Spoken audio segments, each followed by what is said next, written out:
यह संपूर्ण ब्रह्मांड जिन रहस्यमयी शक्तियों से संचालित होता है, उनमें 64 भैरवों की उपस्थिति सबसे अद्वितीय और गूढ़ है। कोई इन्हें तांत्रिक देवता कहता है, तो कोई इन्हें समय के रक्षक, चेतना के प्रहरी और ब्रह्मांडीय ऊर्जा के सेनापति के रूप में पूजता है। भैरव शब्द का अर्थ ही है भ यानी भय, र यानी रचना और व यानी विनाश। अर्थात भैरव वह शक्ति है जो भय का नाश कर रचना और विनाश दोनों को संतुलित रखता है। जब हम 64 भैरवों की बात करते हैं, तो यह केवल 64 नामों की सूची नहीं है, बल्कि 64 आयामों, 64 चेतनाओं, 64 ब्रह्मांडीय चक्रों और 64 विशेष ऊर्जाओं की संरचना है, जिन्हें शिव ने स्वयं जागृत किया था ब्रह्मांड की रक्षा हेतु।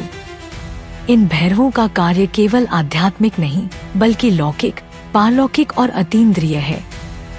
हर भैरव एक विशिष्ट दिशा, तत्व, भाव और कार्य से जुड़ा होता है।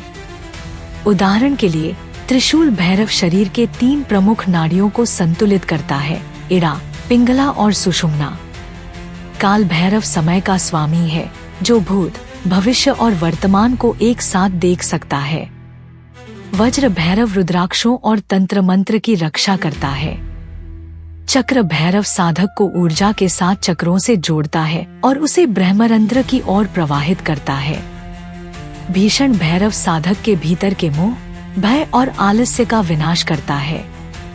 यह भी मान्यता है कि 64 भैरवों का प्रकट होना शिव के तांडव के समय हुआ था, जब ब्रह्मांड के तत्वों में विकृति उत्पन्न हो गई थी और ब्रह्मा, विष्णु भी उस अराजकता को नहीं संभाल पा रहे थे। तब शिव ने अपने उग्रतम रूप भैरव को प्रकट किया और भैरव से विभाजित होकर 64 रूपों में अवतरित हुए। इन रूपों में केवल शक्ति नहीं, बल्कि ब्रह्मांड के हर उस नियम का प्रतिनिधित्व है जो संतुलन, गति और परिवर्तन के लिए आवश्यक है। अब प्रश्न यह उठता है कि क्या इन 64 भैरवों की साधना आज भी की जा सकती है? उत्तर है हाँ, परंतु वह सामान्य व्यक्ति के लिए नहीं। यह साधना अत्यंत कठिन, संकल्पित और गुरु परंपरा से युक्त है। एक साधक को पहले अष्ट भैरवों की आराधना करनी होती है, उनके माध्यम से अपनी चेतना को तैयार करना होता है और फिर धीरे धीरे हर भैरव की तांत्रिक प्रणाली में प्रवेश करना होता है। हर भैरव की साधना के लिए अलग अलग बीज मंत्र, यंत्र, दिशा, सामग्री और काल का निर्धारण होता है। उदाहरण के लिए सहार भैरव की साधना अमावस्या की मध्यरात्रि में दक्षिण दिशा में तामसिक भोग के साथ की जाती है, जबकि त्रिनेत्र भैरव की साधना पूर्णिमा की रात्रि में शांत मन से ध्यानावस्था में की जाती है। कुछ दुर्लभ तांत्रिक ग्रंथों में बताया गया है कि इन 64 भैरवों की साधना पूरी करने वाला साधक समय, मृत्यु, इच्छा, भय और कर्म, इन 5 से मुक्त हो जाता है और वह स्वयं भैरव स्वरूप हो जाता है। वह जब चाहे जहाँ चाहे प्रकट हो सकता है। उसकी चेतना सीमाओं से मुक्त होकर ब्रह्मांडीय चेतना से एकाकार हो जाती है। कई महान सिद्धों और नाथ योगियों ने इन 64 भैरवों की साधना की थी, जिनमें गोरखनाथ, मत्स्येंद्रनाथ, भर्तृहरि और श्री चिन्नमस्तिका तांत्रिक प्रमुख हैं। आज भी इन सिद्धों की समाधियां उन स्थानों पर स्थित है जहां कभी भैरवों की साधना की जाती थी। भारतवर्ष के कई ऐसे स्थान हैं जो इन 64 भैरवों से जुड़े हैं, लेकिन आज भी आम जनता के लिए अज्ञात हैं। उदाहरण के लिए मध्य प्रदेश के उज्जैन में काल भैरव मंदिर, जहां आज भी शराब को नैवेद्य के रूप में चढ़ाया जाता है और भैरव स्वयं उसे पीते हैं। हिमाचल प्रदेश के चामुंडा गुफा में स्थित है भीषण भैरव का निवास, जहां केवल तांत्रिकों को ही प्रवेश की अनुमति दी जाती है। वटू भैरव गुफा, जो गंगोत्री मार्ग पर स्थित है, वह एक रहस्यमयी स्थान है जहां भैरव की उपस्थिति आज भी ध्वनि और ऊर्जा के रूप में अनुभव की जाती है। कुछ ग्रंथों में उल्लेख है कि 64 भैरवों की वास्तविक मूर्तियां नेपाल के तांत्रिक मठों में भी सुरक्षित हैं, जहां केवल विशेष गुरु शिष्य परंपरा से जुड़े लोग ही प्रवेश पा सकते हैं। यदि इन भैरवों की आराधना एक विशेष क्रम में की जाए, तो साधक के जीवन में क्रमशः आत्मबल, विवेक, निर्भयता, सिद्धि, समृद्धि और अंततः मोक्ष की प्राप्ति होती है। हर भैरव के साथ एक शक्ति भी होती है। उनकी स्त्री रूप, जिन्हें भैरवी कहा जाता है, जैसे काल भैरव के साथ महाकालिका, सहार भैरव के साथ छिन्नमस्ता, त्रिनेत्र भैरव के साथ तारा, भीषण भैरव के साथ धूमावती। इस प्रकार इनकी साधना द्वैत को मिटाकर अद्वैत में प्रवेश कराने वाली होती है। यह साधना केवल मंत्रोच्चार नहीं, बल्कि जीवन की एक संपूर्ण प्रणाली है, जिसमें साधक को अपनी सोच, भोजन, व्यवहार और क्रिया सब पर नियंत्रण रखना होता है। तंत्र शास्त्र कहता है कि जो 64 भैरवों की आराधना करता है वह काल से परे चला जाता है। वह न तो रोग से ग्रस्त होता है, न ही भय से, न ही मोह उसे बांध पाता है, न ही मृत्यु उसका अंत कर सकती है। वह हर जन्म में जागृत रहता है और हर मृत्यु में मुक्त। इसलिए भैरव साधना को केवल सिद्धि की नहीं, चेतना की परिपक्वता की यात्रा माना गया है। अब सोचिए, क्या यह संभव है कि इन रहस्यों को जानकर आज का युवा अपनी चेतना को जागृत करे, जीवन की दिशा बदले और आत्मा को स्वतंत्र करे? यही उद्देश्य है इस ज्ञान को साझा करने का, कि आप जानें कि यह जीवन केवल सुख दुख की सतही दौड़ नहीं, बल्कि गहन ऊर्जा का एक ऐसा खेल है जिसमें भैरव हमारे भीतर ही निवास करते हैं। प्रश्न यह नहीं है कि भैरव कहाँ हैं, प्रश्न यह है कि क्या आप अपने भीतर उनके जागरण के लिए तैयार हैं? क्योंकि जब आप भीतर से तैयार होंगे तो 64 भैरव आपके चारों ओर होंगे। समय, कर्म, भय और मृत्यु सभी आपकी सेवा में होंगे। यह ब्रह्मांड अनंत रहस्यों से भरा है और इन रहस्यों के रक्षक हैं 64 भैरव।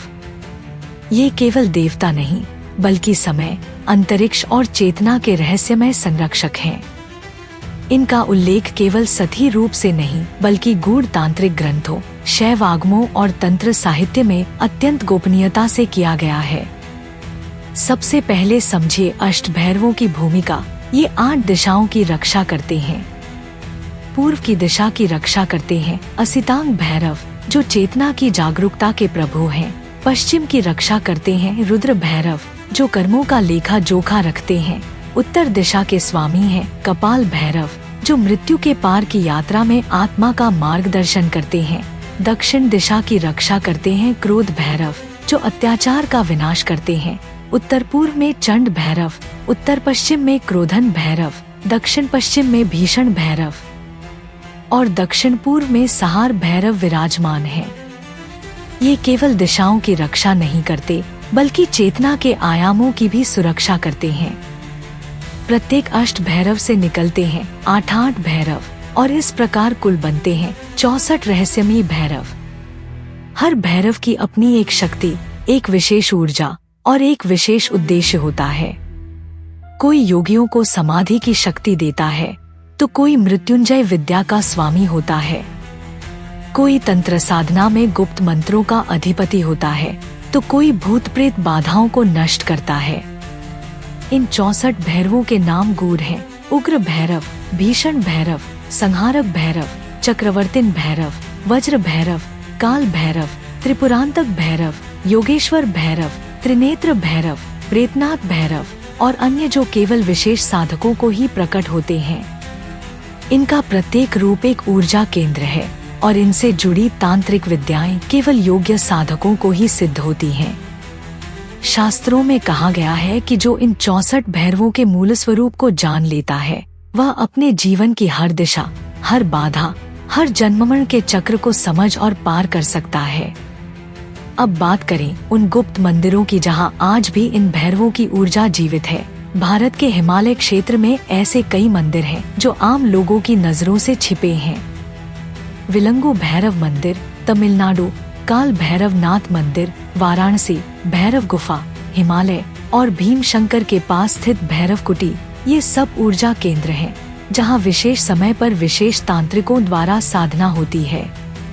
वहां की हवा, वहां की ध्वनि, वहां की शांति, सब कुछ आपको एक दूसरे लोक में ले जाती है। हर मंदिर में एक विशेष भैरव सक्रिय होता है और हर भैरव की मूर्ति केवल पत्थर नहीं, बल्कि एक दिव्य ऊर्जा का द्वार है। 64 भैरवों की साधना का आरंभ गुरु दीक्षा से होता है और पूर्णता तक पहुंचने में कई जन्म लग सकते हैं, क्योंकि यह साधना केवल मंत्रों की नहीं, बल्कि चेतना को बदलने की प्रक्रिया है। जब कोई साधक 64 भैरवों की साधना पूरी कर लेता है, तब वह काल से परे हो जाता है, उसका मन स्थिर, कर्म शून्य और आत्मा मुक्त हो जाती है। तांत्रिक ग्रंथों में लिखा गया है कि जो इन भैरवों की सच्ची भक्ति करता है, उसकी रक्षा स्वयं समय करता है, क्योंकि ये भैरव ही हैं जो काल के प्रवाह को नियंत्रित करते हैं। आज भी ऐसे साधक हैं जो इनकी आराधना के माध्यम से अदृश्य शक्तियों से वार्तालाप करते हैं, लोगों के बीच यात्रा करते हैं और चेतना के उच्चतम स्तर तक पहुंच जाते हैं। इन 64 भैरवों की साधना केवल आत्मरक्षा या सिद्धि की नहीं, बल्कि आत्मिक मुक्ति और ब्रह्मांडीय एकत्व की यात्रा है।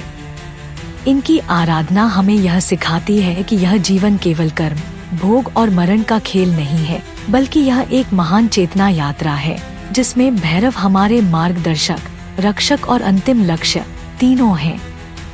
इस ब्रह्मांड के हर कोने, हर तारा, हर कण में भैरव की ऊर्जा है, और जो इस रहस्य को जान लेता है, वह स्वयं एक दिव्य शक्ति बन जाता है।